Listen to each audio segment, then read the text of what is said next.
Name something we all need to survive. That's right, water.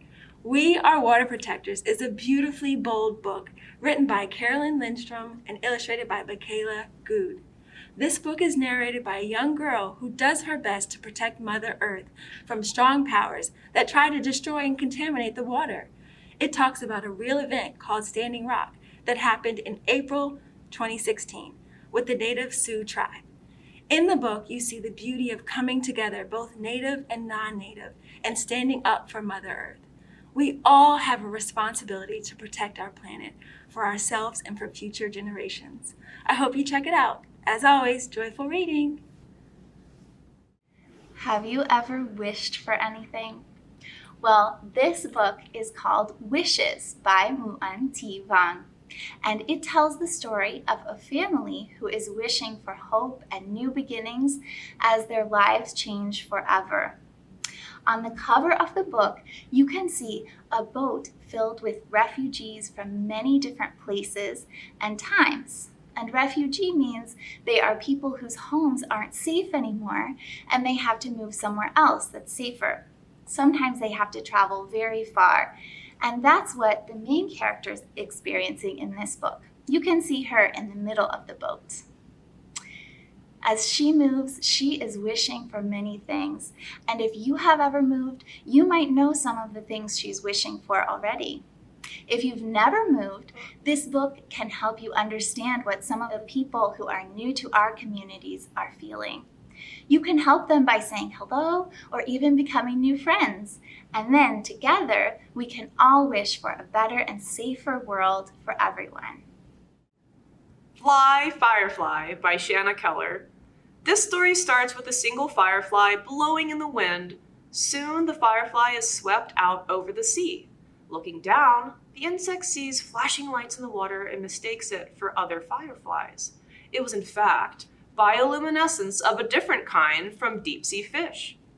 The firefly doesn't know this and dives into the waves, tossing and twisting underneath the water. The poor firefly is helpless until human bystanders come to the rescue. This book is based on an event witnessed by nature writer and ecologist Rachel Carson. She saw a firefly try to join what it thought was its family in the ocean. This story is a joyous reminder to look closely and pay attention to nature. You never know what it will reveal to you. Be sure to check out the information in the back of the book, where you'll find science facts about fireflies and bioluminescence, as well as information about Rachel Carson's life. Memory Jars by Caldecott honoree Vera Brosgol. Frida loved eating all the delicious blueberries she picked in the summer with Gran. But she can't eat all of them, and she doesn't want to lose them, and it's a whole year before it's blueberry season again. But then Gran reminds her that they can save the blueberries in a jar as jam. That gives Frida an idea, and she starts to save all of her favorite things in jars.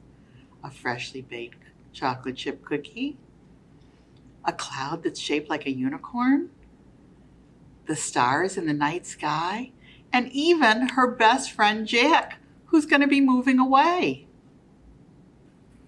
Soon, Frida has so many memory jars. But then she realizes that if you save everything, you can't enjoy anything. Read about what Frida does next in Memory Jars by Vera Brosgol. Meet Bob. Bob has a big problem. He is a very lazy alligator. And being lazy makes Bob hungry all the time for birds. So Bob had to think of an idea. And he did. He came up with one. He is going to open a restaurant for birdies only. He will sprinkle the seeds with his favorite spices and then serve the birdies on his face. They'll come from everywhere. And the only challenge he has is to find the exact time to snap. But then something weird happens. Bob isn't the same anymore. Will he ever satisfy his hunger? Read Chez Bob by Bob Shea.